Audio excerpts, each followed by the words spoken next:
I grew up in a fundamentalist Baptist church, and I was very active in the youth group. I actually helped out and taught in the youth group. I was a worship leader at the church. There was still always a part of me that I felt was missing, even during those times. Well, I'll just say this, I'm an alcoholic. And I started off drinking very casually, just with friends. And it just became the thing to do, where we would meet up at the bar after we were all done with work, and that's where we would joke, we would laugh, we would use that to fulfill ourselves. It became when I started hiding my drinking. And I remember the first day I pulled into a gas station, I decided, well, you know what? I'm gonna get a little shooter of liquor. And it helped take the edge off. I'm somebody who has struggled with anxiety and depression. Drinking was a quick antidote to suppress the feelings. And that little shooter over a year turned into a double shot, turned into a half pint, and turned into I was sneaking a pint every night. There was so much guilt and shame in my life. And it's exhausting whenever you're living in addiction, whenever you're an alcoholic, or whether it's drugs or whether it's pornography or whatever, you're leading a double life. And when it used to turn into just drinking in the evening, turned into where I had to drink all day to live, essentially. So you wouldn't go through withdrawal. And that was the loneliest years of my life. And I was miserable. I was absolutely miserable. I'd wake up at 4 a.m. and I'd make sure I have a little bit of a half pint left so that I can drink it so my hands wouldn't shake like this throughout the day. I had to get blood work done, and they rushed me to the hospital. And that's when I had to come clean with everybody that I was an alcoholic. And I was lucky.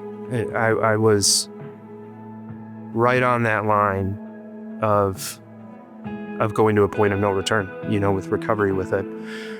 That's when I decided to go to rehab for the first time. And I had gone to rehab 4 times in the past 2 years. I had months of sobriety, then weeks of relapse, or even a day of relapse. The problem was, I thought I could do it on my own. I was willing to give 90% of me to God.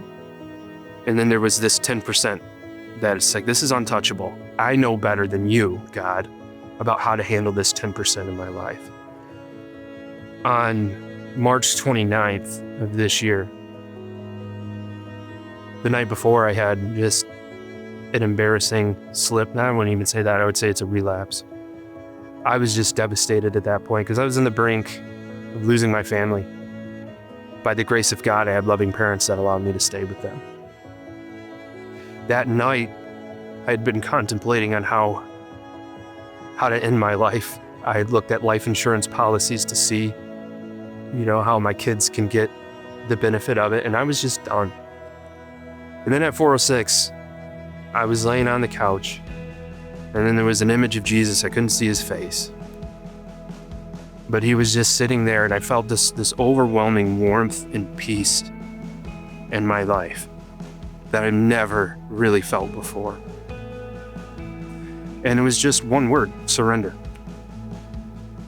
And most people look at the word surrender and they view it as a negative thing, but there's so much beauty when you do surrender. And so I did. And I'm thankful for this journey, and I've gotten to the point where I can say I'm thankful that I'm an alcoholic. Because if it wasn't for that, I wouldn't know God the way I know God now. I would have been obsessed with controlling me and made myself God. And in the word surrender, it doesn't just mean that, okay, I'm gonna surrender that 90%. It's surrendering that 10% you wanna hang on to. That dark, heavy, deep stuff. And when you're able to do that, life's different. It really is. And in June, I will be going down to a place called Farm 58 in Tennessee. And it's a place for broken men to heal. That's surrounded in scripture, surrounded with other like-minded men to come around and help you navigate the brokenness through Jesus Christ. That's something in February I would have said, nope, not gonna do. There's no way. I'm not leaving my kids. I'm not leaving Michigan. But God had opened up every door for that opportunity to happen. You're never too far gone. I know a lot of times you bottle up and you feel like you can't share what's going on in your life, but there are men here that are willing to invest in you and talk with you. The biggest thing is just surrender that addiction. Lay it all down at the feet of Jesus and watch him work. I want the world to see what God has done for me, and that you're not too far gone, and there's hope. There's just hope. No matter how far down you get, no matter where your rock bottom is, Christ will meet you there. And that's such a freeing feeling. Freedom. I want to show freedom. Hi, I'm Devin Spencer. I want to be baptized today because every saint has a past and every sinner has a future.